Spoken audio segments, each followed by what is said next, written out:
Bueno, seguimos en este segundo bloque de 8, 9, 10 y les agradecemos a todos los que nos están acompañando. Vamos a rememorar hoy, se cumplen ayer y hoy, 30 de septiembre, 1 de octubre, la repatriación al país de los restos mortales del brigadier general Juan Manuel de Rosas, que fue un hecho trascendente, que fue un hecho de gran importancia y que fue un hecho que conmocionó al pueblo argentino. Me acompaña en esta entrevista el ingeniero Leonardo Castanino, historiador, ingeniero civil, etcétera, escritor. Gracias, Leonardo, por estar acá. No, al contrario, gracias a vos. 8, 9, 10 de vuelta. Quiero preguntarte, ayer se cumplieron 24 años de la repatriación de Juan Manuel de Rosas.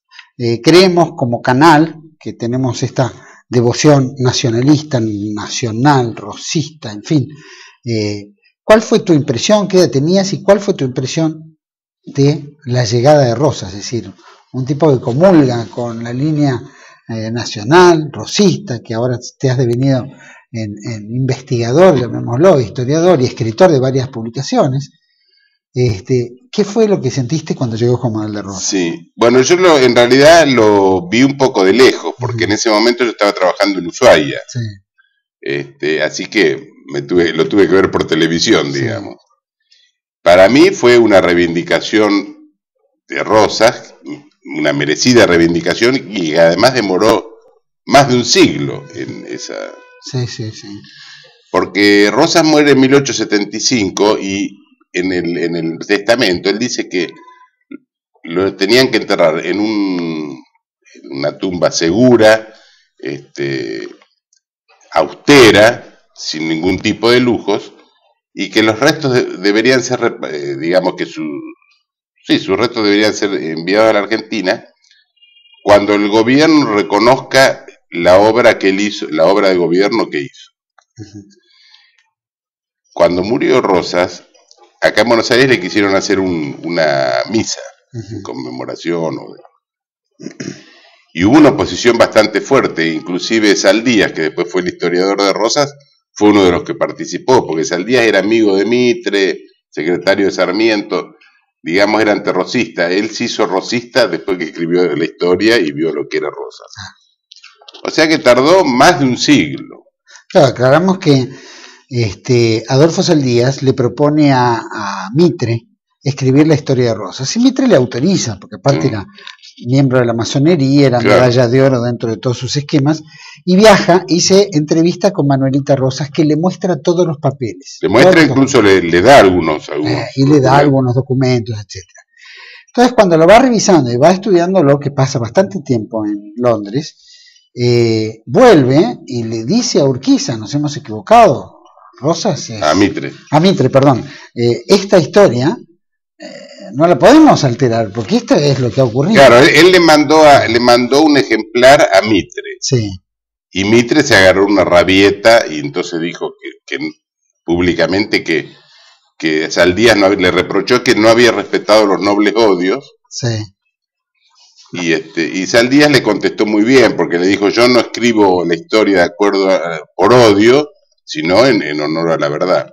O sea que Bueno, y ahí se desfasó y quedó el pobre Adolfo Saldías después de escribir Historia de la Confederación Argentina, porque al principio iban a hacer los papeles de Rosas. Sí.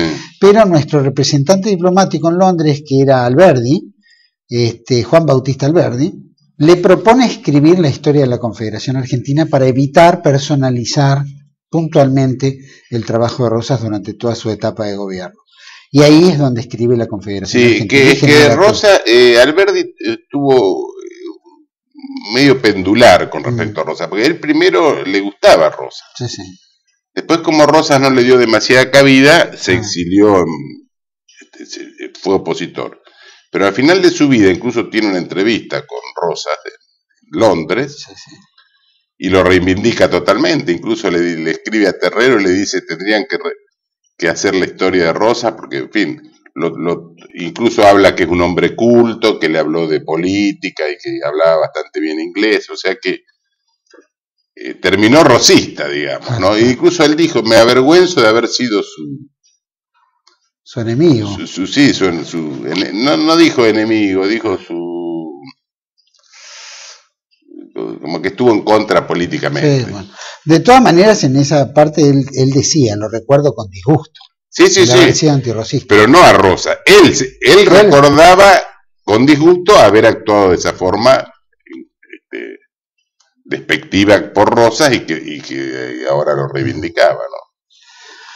La verdad es que en esta historia, por lo menos, se rompe el mito de mármol, que ni el polvo de tus huesos la América tendrá. Sí.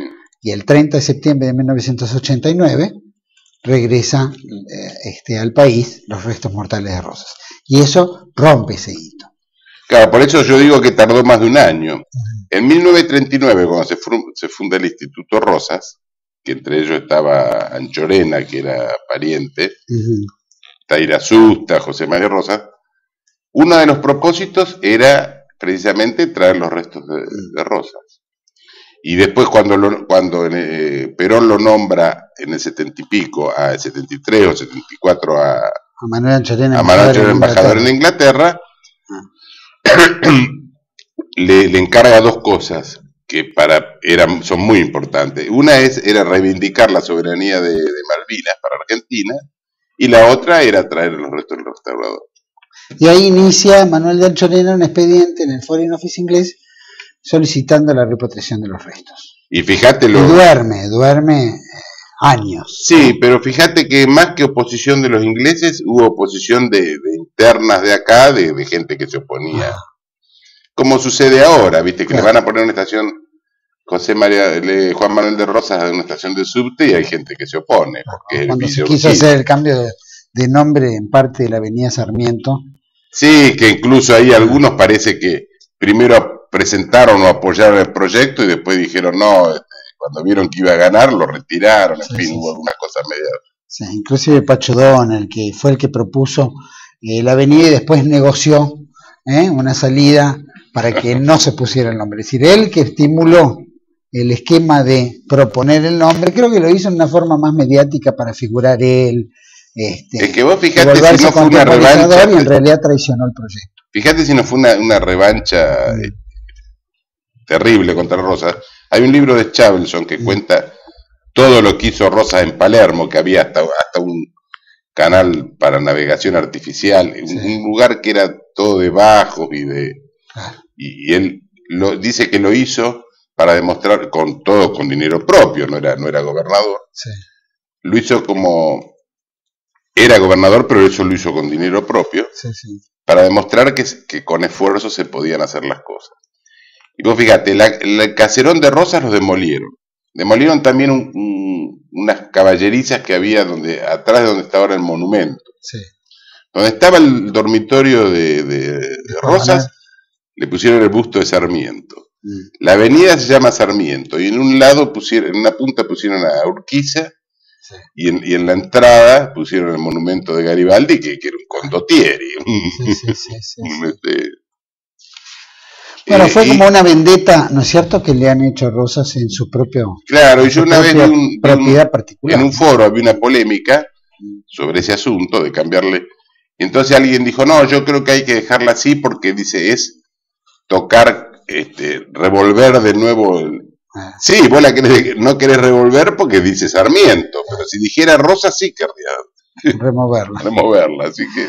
O sea, es que vamos a recordar que en la época de que se presenta Manuel de Anchorena con el expediente y duerme el tiempo de los justos, yo creo que los ingleses siempre están buscando a ver cuándo es el momento oportuno para tomar acciones, ¿no es cierto? Siempre estudian levemente. Cuando asume la presidencia de la nación Carlos Menem, en 1989, después de toda la crisis vivida en la época de Alfonsín,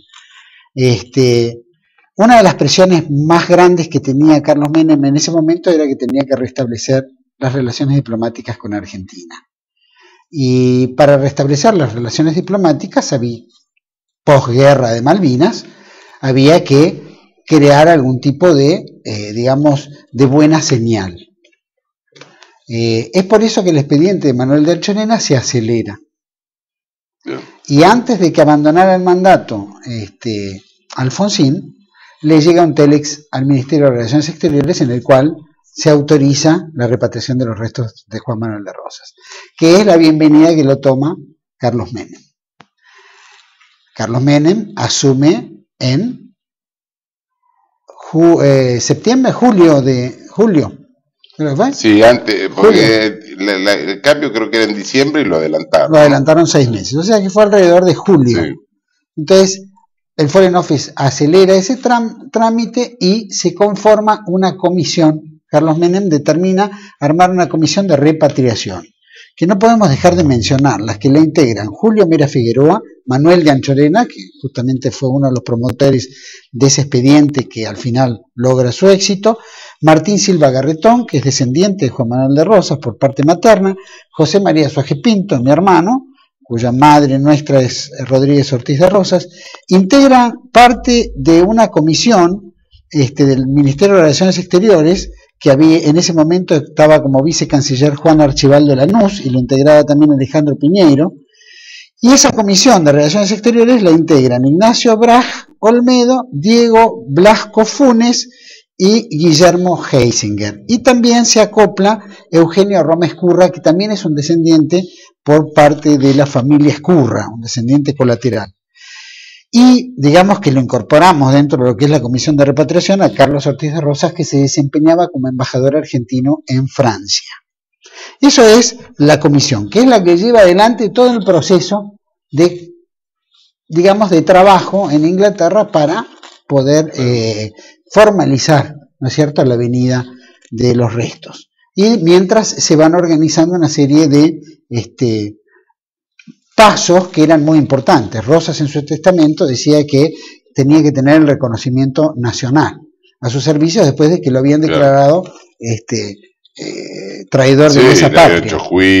Le habían hecho juicio y todo. Se junta el Congreso de la Nación y abole esa ley, y en la cual se lo vuelve a reivindicar a Juan Manuel de Rosas, tanto en el gobierno de la provincia de Buenos Aires como a nivel nacional. Y ahí se gesta la repatriación. Integran mucha gente que acompaña este hecho.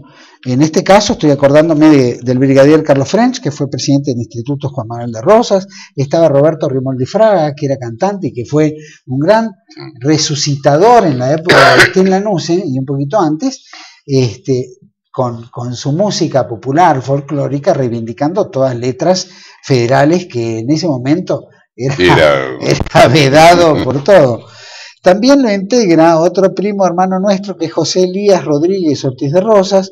Lo integro yo, que viajo desde Washington. Yo vivía en los Estados Unidos en esa época y para mí fue algo extraordinario poder acompañar un hecho de esta envergadura.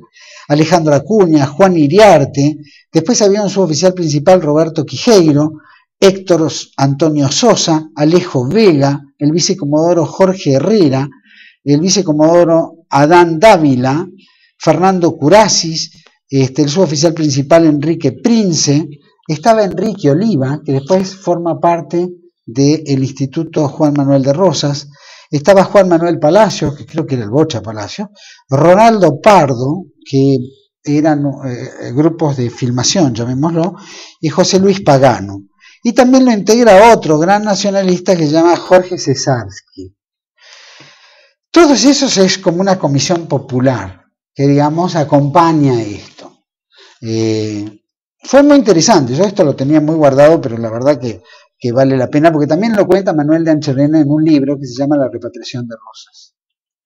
Y fue un impacto muy grande, porque, bueno, se hace todo el proceso. Sí, es que fue una fiesta, no solamente el hecho de la repatriación, sino como decir la reivindicación. La reivindicación de algo que se ha luchado durante años. Incluso creo que vino hasta gente del Uruguay. Gente del Uruguay, se conformó un conjunto de gauchos, ¿no? La presidenta de la comisión de gauchos, que era Celestino Diego, en aquella época organiza una movilización de 5.000 gauchos provenientes de todas las provincias y todos los centros gauchescos argentinos.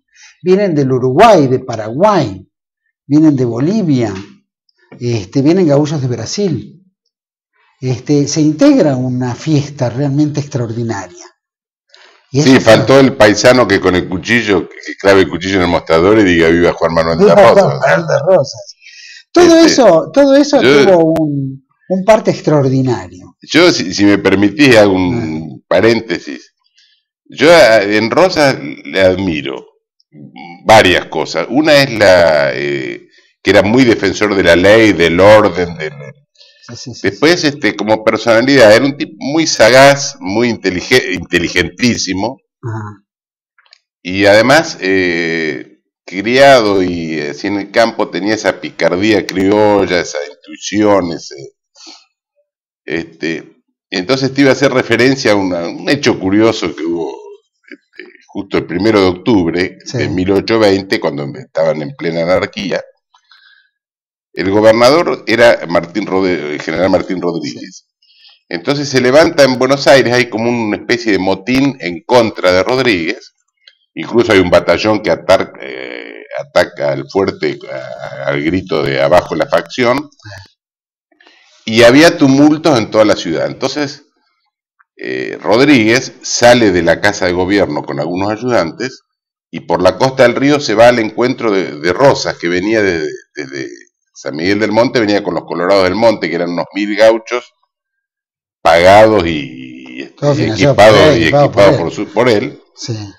Y se juntan, creo que ahí cerca de Barracas. Sí. Mientras tanto, los rebeldes, digamos, programaron un cabildo abierto en la iglesia de San Ignacio. Entonces Rosas ahí promueve un ardid, digamos, para romper la reunión. Entonces lo manda a un profesor italiano que era Vicente Virgil, que era un tipo de lo más pintoresco y muy conocido porque por las arengas que hacía. Una vez hizo una arenga contra las palomas, dice que desde las terrazas escandalizan a las niñas con actos impúdicos.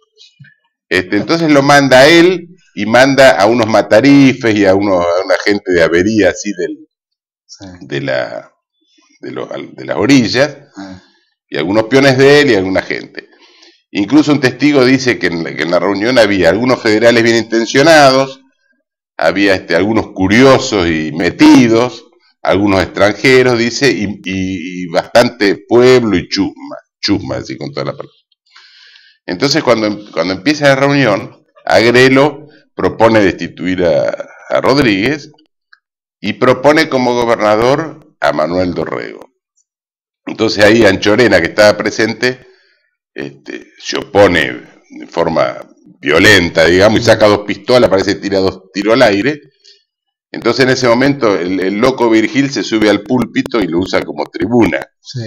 Entonces, señalando hacia el altar, dice: es una vergüenza, dice, que Santa Teresa y estos santos de palo mantengan velas encendidas delante de la soberanía del pueblo. Entonces, bueno, empieza a risotar, se arma una bataola y se rompe la reunión.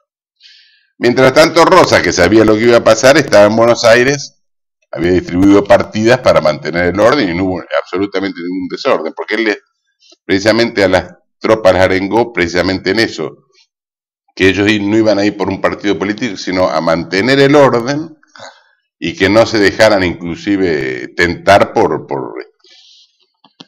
algunas propuestas indecentes, digamos. Sí, ¿no? Sí, propia que existió siempre en la historia argentina. Sí, sí. Siempre se trató de imponer a través de cualquier método. Así que bueno, quería contar esa anécdota que lo describe un poco la personalidad de Rosas. Por un lado el orden, el respeto de la ley, y por otro lado la picardía. Era un excelente conocedor de gente. Muy bien. No, Rosas era algo extraordinario, ¿no? La historia lo va a seguir reivindicando porque como personalidad, como hombre, tanto en su vida privada, en su vida pública y en su vida religiosa, fue un hombre correcto, que creo que era la mayor envidia que tiene el mundo unitario, los que trataron de voltearlo, ¿no? Buscarle sí, hay un relato que hace creando toda una serie de debilidades que nunca...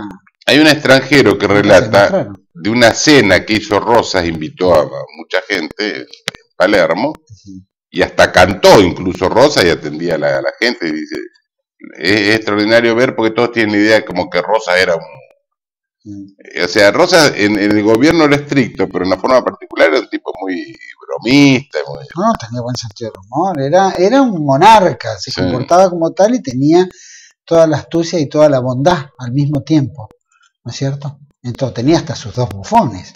Sí. O sea, tenía hasta bufones y tenía una orquesta. Sí, que algunos ahí lo quieren degradar diciendo que era un que eran esclavos. Biguá era uno. Biguá y don Eusebio. Y don Eusebio. Don Eusebio en realidad era, creo que don Eusebio era hijo de un militar y que en una batalla por defenderlo a Rosas recibió un hachazo y quedó medio loco. Entonces Rosas lo adoptó, entonces vivía ahí, se sentaba en la mesa. Sí, Una vez creo que fue un obispo a protestarle por algo, entonces Rosas, que siempre invitaba a todos a comer, y estaba el obispo, Rosas, y estaba Eusebio vestido de obispo. Bueno, siempre los vestía de acuerdo al invitado, porque cuando venía a la Madrid lo vestía también de general unitario y el otro se vestía de brigadier. Y a la Madrid le hizo otra, porque después cuando la Madrid le fue a pedir perdón a Palermo y él lo recibió, estuvieron toda la tarde, y a la noche cuando llega a la Madrid a la casa, desencilla el caballo y encuentra que en la cola tenía un cintillo punzón, la cola del caballo. Vamos a ir a un corte, volvemos enseguida aquí con Leonardo Castagnino, recordando un poco de Rosas y del hecho de tener a don Juan Manuel de vuelta en la patria. Ya volvemos.